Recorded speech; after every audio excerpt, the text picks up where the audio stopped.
যেখানে হয় আমার মধুর শ্রদ্ধা নম সংকীর্তন, সেখানেই ও বাবা মধুময় শ্রীধাম বৃন্দাবনে তাই গৌর প্রীতি প্রেমানন্দে। তাই আজ এই মধুময় শ্রীধাম বৃন্দাবনে ভগবান আমার বলেছে, আমি ওই রাজ অট্টালিকায় থাকি না, মুনি ঋষি যোগীদের কাছেও থাকি না, আমি কোথায় থাকি জানো? ভগবান বলেছেন বাবা, আমি কোথায় থাকি জানো? যেখানে আমার ভক্তগণেরা, ভগবান বলেছেন মা, যেখানে আমার ভক্তগণেরা দুবাহু তুলে আমার এই হরে কৃষ্ণ কৃষ্ণ কৃষ্ণ হরে হরে, হরে রাম রাম রাম হরে হরে, যেখানে আমার ভক্তগণেরা আমার এই হরে কৃষ্ণ নাম করে, সেখানে আমি আমার রাধা রানী আনন্দ অবস্থান করি। তাই গৌর প্রীতি প্রেমানন্দে হরে হরে। তাই আজ এই মধুময় শ্রীধাম বৃন্দাবনে পথিক যেমন আকাশ পথ পানে চেয়ে থাকে বাবা, কখন আমার আকাশে বৃষ্টি নামবে, তেমনি আজ এই মধুময় শ্রীধাম বৃন্দাবনে অনেকে বৈষ্ণবী গো আশা পথ চেয়ে বসে আছে বাবা।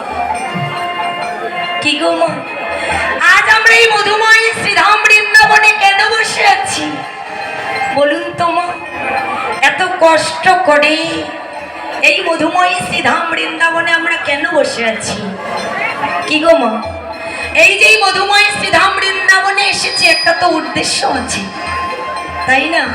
তো কি উদ্দেশ্য? একে অপরের সাথে গল্প করার জন্য? তাহলে কি বাদাম খাওয়ার জন্য নাকি? তাহলে কি জন্য এসেছি বৃন্দাবনে? এই বৃন্দাবনে এসেছি কেবলমাত্র, অন্য কোনো উদ্দেশ্য আমাদের নেই। একটাই উদ্দেশ্য, সে হলো কি জানো মা? এই মধুমাখা কৃষ্ণ নাম এই হৃদয়ে মাঝে জমা করব বলে এই মধুময়ী শ্রীধাম বৃন্দাবনে এসেছি। কেননা শাস্ত্রে বলেছেন, হরের নাম নামইব কেবলম, কলু নাস্তেব গতির অন্যথা। অর্থাৎ কৃষ্ণ নাম ছাড়া এই কলিহত জীবের কলির যুগে মুক্তির আর কোনো উপায় নেই। তাই গৌর প্রীতি প্রেমানন্দে হরি হরি।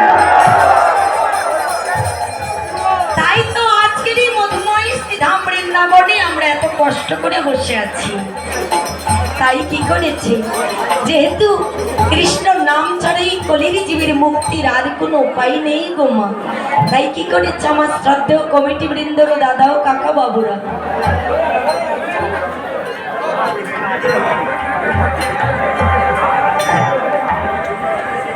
তাই আমার শ্রদ্ধেয় কমিটি বৃন্দর দাদা ও কাকা বাবুরা কি করেছে গো মা, অন্য কিছুর তো আয়োজন করতে পারতো না। যেহেতু এই কৃষ্ণ নাম ছাড়া কলির জীবের আর কোনো মুক্তির উপায় নেই, তাই তাদের অক্লান্ত পরিশ্রমের বিনিময়ে, জানি না কোন পূর্ব জন্মের সংস্কৃতির ফলে বাবা আজকে এই মধুময় শ্রীধাম বৃন্দাবন ধামের আয়োজন করেছেন। না কাদের জন্য? আমাদের মতে পাপাচ্ছন্ন কলির জীবকে তোড়াইবার লাগে এই আজকের মধুমাখা কৃষ্ণ নাম। তাই গৌর প্রীতি প্রেমানন্দে হরি। তাই যাদের অক্লান্ত পরিশ্রমের বিনিময়ে মধুময় শ্রীধাম বৃন্দাবন ভগবান শ্রীকৃষ্ণের কাছে প্রার্থনা করি, গোবিন্দ যেন তাদের মনোবাঞ্ছা পূর্ণ করেন। তাই গৌর প্রীতি প্রেমানন্দে হরি হরি। তাই বলছি গো মা, এই মধুমাখা কৃষ্ণ নাম, এই কৃষ্ণ নামে যে মধু রয়েছে গো বাবা, যে একেবারেই কৃষ্ণ নামের মধু পান করবে এই জগতের বুকে আর তাকে কোনো মধু ভালো লাগবে না গো। তাই আমরা কি করেছি, কৃষ্ণ নামের মধু পান করব বলে এই মধুময়ী শ্রীধাম বৃন্দাবনে এসেছি, তাই না বাবা? নাকি অন্য উদ্দেশ্য আছে? ওকে ভর করে না, তুমি তোমার মতো করে শ্রবণ করো। কেননা এই জগতের বুকে কারো কর্মের ফল কিন্তু কেউ পাবে না বাবা। আজ আমার বন্ধু বান্ধব ভাই বোন আত্মীয় স্বজন আছে, কিন্তু যেদিন আমার এই দেহ খাঁচা থেকে প্রাণ পাখি দেবে ফাঁকি, সেদিন ভাই বলো, বন্ধু বলো, স্ত্রী বলো, পুত্র বলো, কন্যা বলো, কেউ কারোর সঙ্গে যাবে না গো বাবা।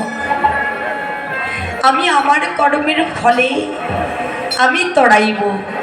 তাই জগতের বুকে এসে আমরা কি করেছি, স্বাধীন মানব জন্ম দেহ পেয়ে সারাটা জন্ম শুধু আমার ঘর, আমার সংসার, আমার স্বামী, আমার পুত্র, আমার করে করে সারাটা জন্ম চলে গেল গো মা।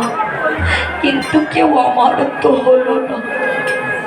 এই জগতের বুকে আমারও বলতে কি, আমারও বলতে কিছু নেই গো মা।